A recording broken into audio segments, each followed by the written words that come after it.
Container മറിഞ്ഞപ്പോൾ തന്നെ മീനുകൾ വാങ്ങിക്കാം ഇല്ല എന്ന് പറയും മാധ്യമങ്ങളിലൂടെ അറിഞ്ഞത് ജനങ്ങൾ പരിഭ്രാന്തരായി പണിക്ക് പോകാതെ മീനിന് വിലയില്ലാതെയും കിടക്കുന്ന സമയത്തിലാണ് കാലത്തിലാണ് ഇപ്പോൾ നടന്നുകൊണ്ടിരിക്കുന്നത്. ഇന്ന് പണിക്ക് പോകുന്നവർക്ക് ഒരു പൊടി മീൻ പോലും കിട്ടുന്നില്ല. ഈ മീൻ അഥവാ അല്പം മീൻ കിട്ടിയാൽ പോലും അതിനെ വിൽക്കാൻ പോകുമ്പോ ഈ ജനങ്ങൾ പറയണം അതിൽ വിഷാംശമുണ്ട്, അതുകൊണ്ട് കഴിക്കാൻ പാടില്ല. ഇനി നാളെ അത് സംഭവിക്കും. പ്രത്യേകിച്ച് അവരെന്നെ പറഞ്ഞിരിക്കുന്ന ഞണ്ടിനും കുഞ്ഞിന്റെയും പാടകളിൽ ഇത് പറ്റിപ്പിടിച്ച് ദിവസങ്ങൾ കഴിയുമ്പോൾ അത് കഴിക്കുമ്പോൾ പല രോഗങ്ങളാലും ചിലപ്പോൾ അപകടങ്ങൾ സംഭവിക്കാം. അങ്ങനെ മത്സ്യത്തൊഴിലാളികൾ ഇപ്പോൾ അപകടത്തിലാണ് മീൻ പിടിക്കാൻ പോകാത്ത കണ്ടീഷനിലാണ്.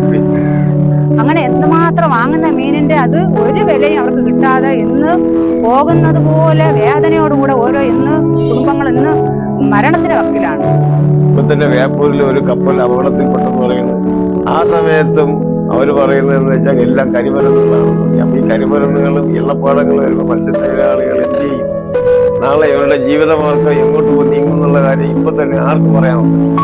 ഗവൺമെന്റ് ആകട്ടെ അവർ ഇതിപ്പോ തന്നെ ഒന്നും കിട്ടുന്നില്ല. 5 കിലോ അരിയും 1000 രൂപയും കൊടുത്തു കഴിഞ്ഞാൽ ഒരു കുടുംബം പോറ്റാനുള്ള പദ്ധതി ഒരു ദിവസം പോലും നടക്കും. ഇന്ന് വിഷാംശങ്ങൾ ഇന്ന് ഈ മീന് ഈ മക്കൾക്ക് കൊടുക്കാൻ ഒന്നും മനഃപൂർവ്വം കൊടുക്കാൻ, കാരണം ഗർഭിണികൾക്ക് കൊടുക്കണം, കുഞ്ഞുങ്ങൾക്ക് കൊടുക്കണം.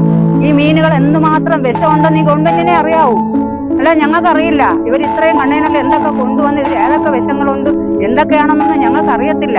ഈ തീരദേശ മക്കൾ അതൊക്കെ കണ്ണടച്ച് ചിലർ പറയുന്നത് കേൾക്കുന്നു, ചിലർ പറയുന്നു ഇതിൽ അങ്ങനെ വിഷാംശം ഇല്ല, ചിലർ പറയുന്ന വിഷാംശം ഉണ്ട്. പക്ഷേ ഇന്ന് ഈ കപ്പലിൽ നിന്ന് വരുന്ന എണ്ണകളും ഈ സാധനങ്ങളും തീരത്ത് മൊത്തവും കണ്ടെയ്നറിൽ നിന്ന് പോകുന്ന എല്ലാ സാധനങ്ങളും ഇന്ന് തീരത്ത് അടിയുമ്പോൾ അത് തീരം മൊത്തത്തിൽ ഇന്ന് നശിപ്പിച്ചു കഴിഞ്ഞു. ഇന്ന് കപ്പലുകൾ ഇവിടെ ആങ്കർ ചെയ്യുന്നു, കിടക്കുന്നത് 8 കിലോമീറ്റർ 7 കിലോമീറ്റർ ആങ്കർ ചെയ്യുമ്പോൾ സാധനങ്ങൾ മത്സ്യത്തൊഴിലാളികൾ എന്ത് ചെയ്യും? ആരാണ് തിരിഞ്ഞു നോക്കുന്നത്? വേണമെങ്കിൽ അവരൊന്ന് നോക്കട്ടെ. ഈ കപ്പലുകൾ ഇവിടെ ആങ്കർ ചെയ്തിരിക്കുന്നത്, ഈ വലകൾ ഇട്ടിരിക്കുന്നതും മടികൾ പോകുന്നതും മത്സ്യത്തൊഴിലാളി മീൻ പിടിക്കുന്നത് ആ ഇടയ്ക്കൂടെയാണ്. ഇവർ അനേകായിരം ലൈറ്റുകൾ കൊളുത്തി കിടക്കുമ്പോൾ പേടിച്ച് ഉറച്ചിട്ടാണ് ഇന്ന് മത്സ്യത്തൊഴിലാളികൾ ഇന്ന് പണി ചെയ്യുന്നത് കടലിൽ. ഈ 6 കിലോ അരിയും ഈ 1000 രൂപയും കൊണ്ട് ഈ തീരത്തിന് നമുക്കവിടെ വിശപ്പടക്കത്തില്ല. അതുകൊണ്ട് ഞങ്ങളെ ഇന്ന് വന്ന ഈ ദുരന്തം ഗവൺമെന്റ് കാരണമാണ്. ഇപ്പൊ ഒരു കപ്പലിന്റെ ഇത് വന്ന് 2ാം കപ്പലും വന്ന് ഇത് എല്ലാം കൂടെ ഇപ്പൊ തീരദേശം മൊത്തം ആകമാനം അവർ നശിപ്പിച്ച് കഴിഞ്ഞു. ഈ കണ്ടെയ്നറുകളെല്ലാം കടൽ തീരങ്ങളിൽ കയറി സാധനങ്ങളെല്ലാം നഷ്ടപ്പെട്ട് അതെല്ലാം കടലുകൾ കയറി മീനുകളെല്ലാം നഷ്ടപ്പെട്ട് അത് കഴിക്കുമ്പോൾ ഞങ്ങൾക്ക് തന്നെ അസുഖങ്ങൾ ഉണ്ടാകും പറയണ കൊഞ്ച് കണമ അതൊന്നും കഴിക്കേണ്ടെന്നാണൊക്കെ പറയുന്നത്. അപ്പൊ ഇത് ഞങ്ങൾ കടലിൽ പോകാതെ ഞങ്ങൾ എങ്ങനെ ചെയ്യും?